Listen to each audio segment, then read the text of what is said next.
Welcome to Wall Street Confidential, which you can get first and commercial free only on Real Money TV. I'm Alex Steele, joined of course by Jim Cramer. Hi Jim. Tough market today, of course. Oh, yeah. Especially Citigroup. What should have happened with Citigroup? Well, first I just want to say the good news was that the preferreds, the most recent preferreds, were the ones that really got crammed down. I know in the papers today it talked about how the sheet got special treatment, but in reality, all those preferreds really got obliterated. Right. But there were a lot of other preferreds that were backed up, the Trupp preferred, so to speak. They were backed up by bonds, and those got saved. I point that out because preferreds other than the Thornburg mortgage preferred and a couple of others like the Washington Mutual and the Fannie Mae have all been preserved during this period. So don't freak out on preferreds. Do freak out on common.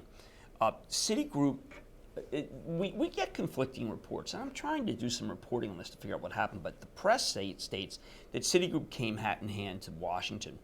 That may be. I don't know. But what Washington should have said was just go back to New York. We'll forbear.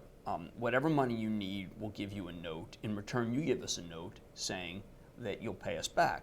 Our note will be full faith and credit to the government. Your note will be that you'll be business people, and when things get better over time, you'll pay us back, and they'll have equal interest rates and won't be punitive. That way, what would happen is we'd stop the destruction, the rollover destruction that now will go to Bank of America, and then will go to Wells Fargo and U.S. Bancorp. And this was very important to break this linkage. The government instead seems to take its cue from where the stocks are, and the stocks are pushed down viciously by short sellers and the SKF. The government also seems to take its cue from the notion of what I regard as being punitive action. The bankers got in trouble, and we're not going to bail out the bankers. Where I find this to be, that moralizing it should have no place in the system, but one of the things I think that you can recognize is that at any given time, all banks are insolvent. If we all went and got our money out of Chase, where my money is, so obviously it'd be in bad shape.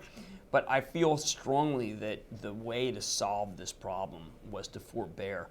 There's been a series of great articles in Real Money, first by Eric Oberg, O-B-E-R-G. I urge people to read them about the power of the short sellers and what they've done to the banks, and then I've done some pieces about what they should be doing.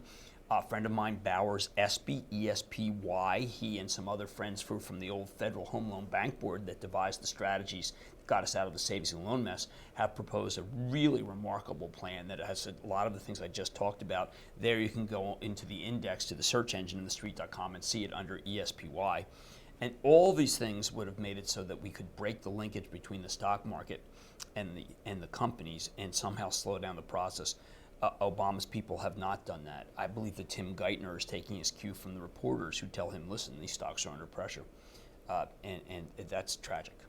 Now, you were saying also then we're going to see this feed obviously into Bank of America, Wells Fargo. We're trying to stop it. But how long until we see it go into JP Morgan, Goldman? Well, Morgan I Stanley? mean, Goldman doesn't have a deposit problem. It doesn't have a bad loan mortgage problem. Morgan Stanley, the papers today are filled with how they have an Asian real estate problem. I don't think that's the case.